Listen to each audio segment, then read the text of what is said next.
সবার প্রথমে আপনাকে ভিডিওটিতে একটি লাইক করতে হবে এবং নিচে থাকা লাল সাবস্ক্রাইব লেখাটির উপরে ক্লিক করে পাশে থাকা বেল আইকনটি চালু করে। হ্যালো গাইস, আসসালামু আলাইকুম। কেমন আছো তোমরা সবাই? আশা করি অনেক ভালো আছো। তো নতুন ভিডিওতে তোমাদেরকে স্বাগতম। তো ভিডিওটি না টেনে পুরো দেখুন, আশা করি বুঝতে পারবেন। তো চলুন শুরু করা যাক। এখানে প্রথমে এই ফটোটিকে একটু কাস্টমাইজ করে নিতে হবে। এখানে টুলস অপশন থেকে এখানে কভারস করুন। তো কভারস করে এখানে কর্নার থেকে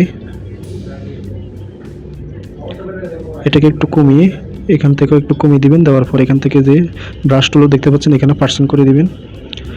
পার্সেন্ট করে দেওয়ার পর এখানে ইনভার্ট অপশন আছে, এখানে ক্লিক করে দিবেন। তো তারপর আমি টিক চিহ্ন দিয়ে দিলাম এখানে। এখন এখান থেকে স্টিকারে যেতে হবে। যাওয়ার পর এখানে সার্চ বার করবেন শ্যাডো। শ্যাডো লিখলে এরকম অসংখ্য কালো পেন্সিল চলে আসবে। তো এগুলোকে সুন্দর করে এখানে সাজিয়ে দিবেন। দেওয়ার পর এখানে ব্লান্ড অপশন দেখতে পাচ্ছেন, এখানে ওভারলি করে দিবেন।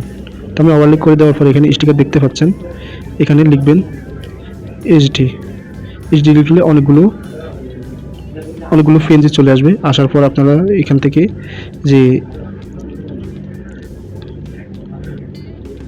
এক এক ধরনের পেন্সি আপনারা এখান থেকে পেন্সিগুলো নেবেন। তো আমি এখান থেকে এই লাভ যে পেন্সিটা এটা আমি এখান থেকে নিতেছি।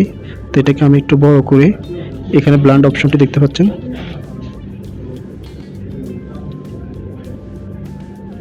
তো এখানে আমি মাল্টিপ্লাই করে এটাকে একটু বড় করে এখানে ব্রাশ আইকনে ক্লিক করে পার্সনে ক্লিক করে দিলাম।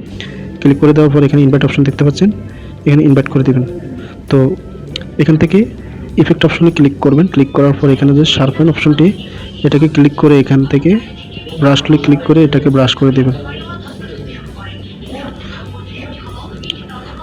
তো বন্ধুরা দেখতে পাচ্ছ আমাদের ফটোটি এডিট হয়ে গেছে। তো আজকের ভিডিওটি এই পর্যন্তই। সবাই ভালো থাকবেন, ধন্যবাদ।